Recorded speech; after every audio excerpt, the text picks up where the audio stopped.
July 1వ తేదీన అవ్వాతాతల కళ్ళలో ఆనందం వెల్లివిరిసింది. వెల్దుర్తి పట్టణంలో 1వ వార్డు నందు సీఎం చంద్రబాబు నాయుడు పటానికి పాలాభిషేకం చేశారు. అలాగే పత్తికొండ నియోజకవర్గ ఎమ్మెల్యే శ్యాంబాబు పట్టానికి కూడా పాలాభిషేకం చేశారు. వెల్దుర్తి మండల కన్వీనర్ బాలరాం గౌడ్, మాజీ ఎంపీపీ జ్ఞానేశ్వర్ గౌడ్, పట్టణ కన్వీనర్ సుధాకర్ గౌడ్, బొమ్మన్న రామకాంత్ రెడ్డి స్వయంగా లబ్ధిదారుల ఇంటి తలుపు తట్టి పింఛను అందజేశారు. ఇంటి వద్దకు వచ్చి పింఛను ఇవ్వడం నిజంగా చాలా సంతోషంగా ఉందని లబ్ధిదారులు తమ ఆనందాన్ని వ్యక్తం చేశారు.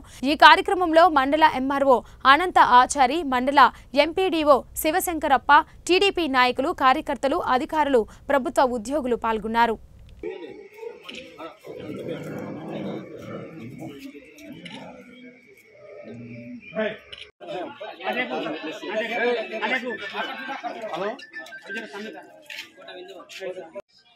నేను ఈ బొకాలో చెప్పాలి అరిగిపోయాయని నేను డాక్టర్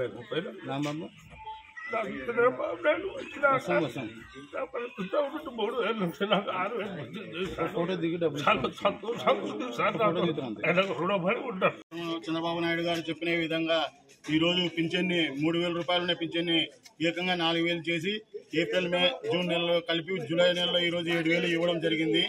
మా చంద్రబాబు నాయుడు గారు మొదట్లో పింఛన్ తెచ్చినది 200 రూపాయల నుంచి 2,000 చేసిన ఏకైక వ్యక్తి చంద్రబాబు నాయుడు గారు. ఈరోజు దాన్ని విడతల వారీగా కాకుండా గత ప్రభుత్వం విడతల వారీగా ఇచ్చినారు. అట్లా కాకుండా ఏకంగా ఒకటేసారి 4,000 చేసి ఇవ్వడం ప్రతి కుటుంబానికి చేర్చడం జరిగింది. ఈరోజు మా చంద్రబాబు నాయుడు గారు చేసినందుకు ఈ రాష్ట్ర ప్రభుత్వానికి మేము కృతజ్ఞత తెలుపుతున్నాం.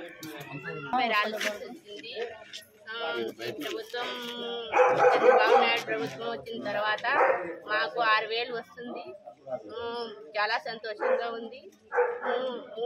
ఇది అప్పట్లో 3,000 వస్తుండే మాకు, ఇప్పుడు 6,000 చేసినందుకు చాలా సంతోషంగా ఉంది. చంద్రబాబు నాయుడుకు చాలా కృతజ్ఞతలు.